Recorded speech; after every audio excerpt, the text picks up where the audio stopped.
जय जय सद्गुरु प्रभु महाराज की जय। श्री शिवराम दीक्षित सद्गुरु परब्रह्मणे नमः। श्रीमद् बृहद्वासिष्ठ सिद्धांत निर्धारणुలను శ్రీమద్ అచలబోధ ప్రతిష్టాపన ఆచార్యులను శ్రీమద్రామడుగు శ్రీ శివరామ దీక్షితుల వారిచే రచయింపబడిన శ్రీమద్ బృహద్వాసిష్టమను శ్రీ శివరామ దీక్షితీయము. ఇప్పుడు దీక్షితీయము నుంచి ఎరుక లక్షణము చలవాక్యములు. వాయువు వంటిది. మూలము లేని ఈ గుర్తెరిగే శరీరము మసురా మాత్ర ప్రమాణము. ఇదే ప్రకృతి పురుషులు. గొప్ప కొంచెము ఇదే మూలమాయ. ఉన్నంతసేపు బట్టబయలులోనే విహరిస్తూ ఉన్నది. బట్టబయలుని విడిచి ఉండేటందుకు దీనికి వేరే స్థలము లేదు. ఇది నిరుపాధికముగా ఉండదు. బట్టబయలు వలన పుట్టదు, శరీరము వలన పుట్టినది. దీని వలన శరీరము పుట్టినది. ఇది బట్టబయలులో ఉన్నంతసేపు దీనికి అనేక సామర్థ్యాలు కలిగి ఉండును. నేళ్లల్లో ముసలవలే ఇదే సమస్తమైన త్రిపుటులు. ఈ అహంస్ఫురణే నేననే మూలమాయ. ఇదే సమస్తమైన ద్వంద్వములు. ఇదే ధ్వని రూపము. ఇదే అర్ధమాత్ర. ఇదే కృష్ణ పింగళ రూపము. ఇదే పిండ బ్రహ్మాండ స్వరూపిణి. దీని పేరే ఎరుక. దీనికే ఎరుక మరుపులు గలవు. దీనిని రమ్మనేవారు లేరు, ఉండమనేవారు లేరు, పొమ్మనేవారు లేరు. ఇది సముద్రములో చాప ఉన్నట్టు ఉన్నది. తనకు తాను వస్తుంది, తనకు తాను ఉంటుంది, సకల వ్యవహారాలు చేస్తుంది. తనకు తానే ఏమీ లేకపోతుంది. నిత్యము అనేక మార్లు వస్తుంది, వెంటనే ఏమీ లేదు. తన మూలం తానే ఎరుగదు. సకల భ్రమలకు మూలం ఇదే. ఇది కలలో వచ్చిన శరీరం వంటిది. ఇదే మహాకారణ శరీరం అనదగినది. తనతో కూడా సమస్తమునకు నామ రూప కుల గోత్రాదులను ఏర్పాటు చేసినది ఇదే. వేదశాస్త్రాది విద్యలను కల్పించినది ఇదే. దీనిది అవాంతర దొరతనము. ఇది సమస్త భాషారూపిణి.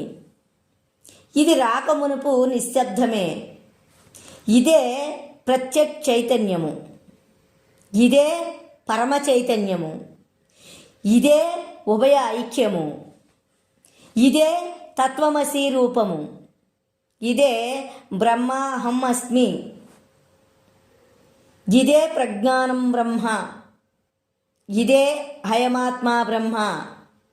ఇదే బట్టబయలును బయటపెట్టినది. దీని నుండే ఆకాశాది పంచభూతములు పుట్టినవి. పంచకారణ స్వరూపము ఇదే.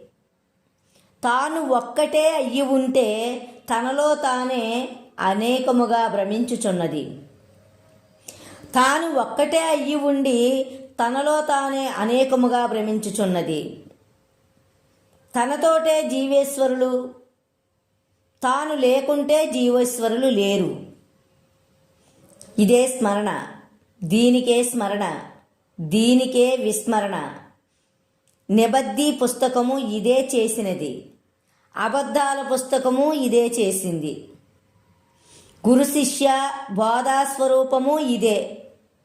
నిర్ణయాలు చేసేది ఇదే. నిర్ణయానికి దొరికేది ఇదే. దీనికి ప్రమాణ అప్రమాణములు రెండు కద్దు. దీనికి ఉంటే ఉండేది, లేకుంటే ఏమీ లేదు. ఇటువంటి రెండు తిప్పలు కద్దు. అసుకొయ్యవలే తిరుగుచున్నది. క్షణమైనా ఊరికే ఉండదు. ఏదైనా ఒక వ్యవహారం చేస్తూనే ఉంటుంది. ఏకం ఇదే అనేకము ఇదే. సూక్ష్మమాయ అహం స్ఫురణ, స్థూలమాయ మనోబుద్ధి అహంకార పంచభూతములు, స్థూల సూక్ష్మ మాయలు రెండూ ఇదే.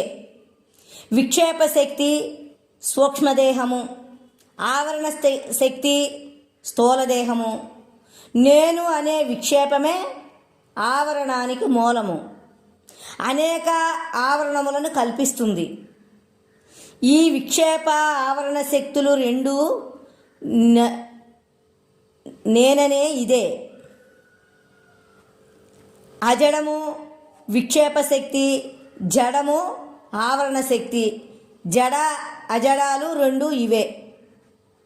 క్షేత్రము ఆవరణ శక్తి, క్షేత్రజ్ఞుడు విక్షేప శక్తి.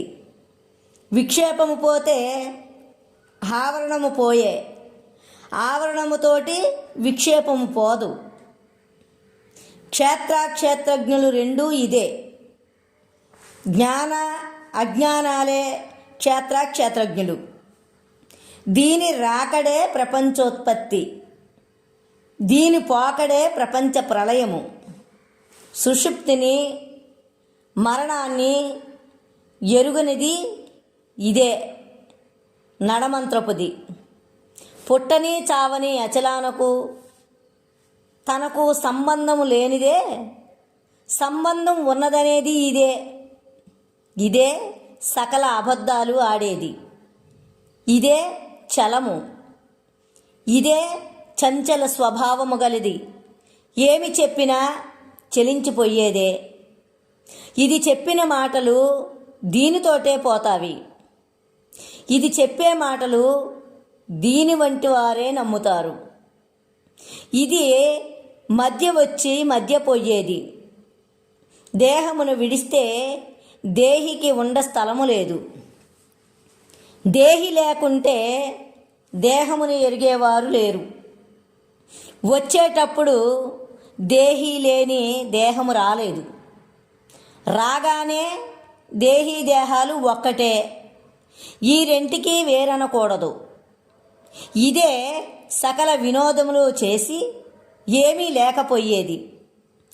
దీనికి అచలానికి ఏమాత్రము సంబంధము లేదు. తాను మూలము లేనిది, అన్నిటికీ తానే మూలం అయినది. పుట్టి చచ్చేది ఇదే, రాకడా పోకడలు గలది ఇదే. దీనికి అచలము ఉన్నది ఎరుక లేదు. అచలము ఉన్నదని ఎప్పుడు తెలిస్తే అప్పుడే తాను ఉండదు. చలమే స్థిరమని నమ్ముకునేది ఇదే.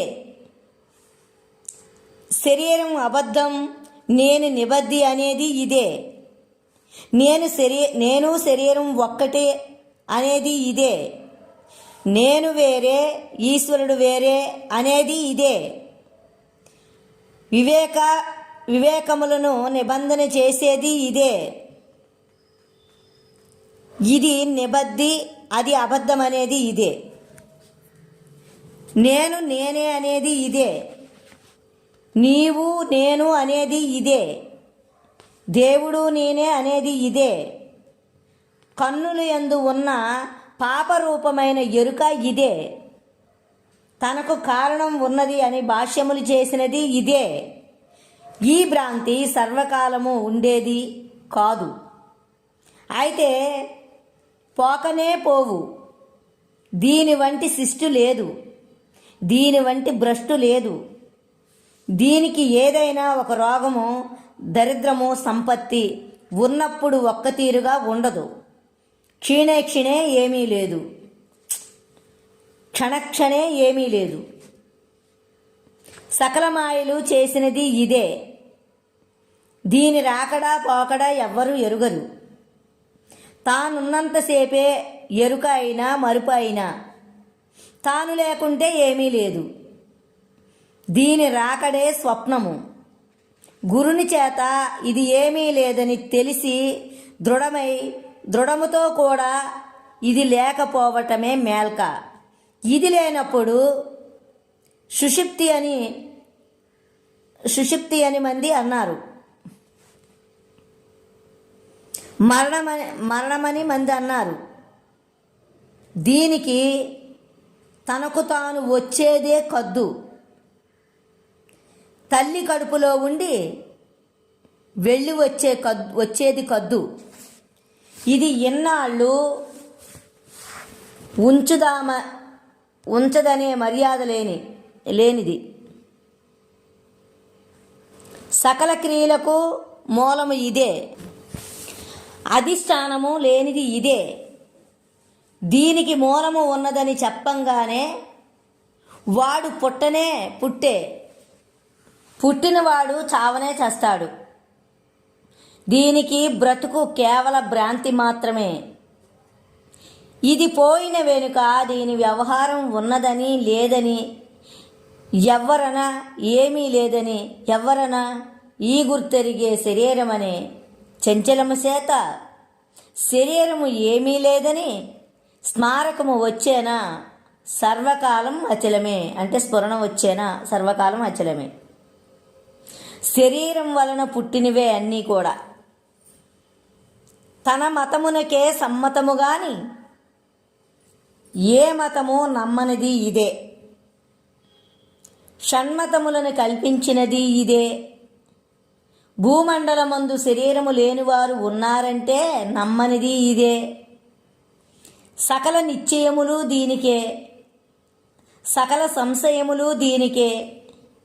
తాను వచ్చేటప్పుడు ఏనుగులు, గుర్రములు, లొట్టిపిట్టలు, కుక్కలు, గాడిదెలు, పందులు, పిల్లులు, ఎలకలు, పెద్ద పులులు, సింహాలు, అనేక మంది గుర్రాలు తోమేవాళ్ళు, ఆడవాళ్ళు, బూడిదగాండ్లు, నామదార్లు, అద్దకపు బట్టవలే నిలువు నిండా ముద్రలు పడుచుకున్న వాళ్ళు, బోడివాళ్ళు, పక్కీర్లు, గొడ్డల వలె పెట్టుకున్న వాళ్ళు, పెద్ద పెద్ద ఒట్టె నామాల వాళ్ళు, ఆవులు, బర్రెలు, గొర్రెలు, మేకలు, మాలలు, మాదిగలు మొదలైన వాళ్ళు అనేకులు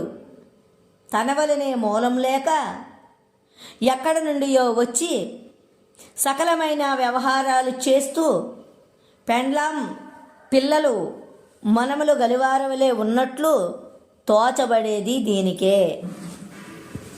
సరే, ఈ రోజుకి ఈ భాగం ఇంతటితో ముగిస్తూ మళ్ళీ రేపటి భాగంలో కలుసుకుందాం.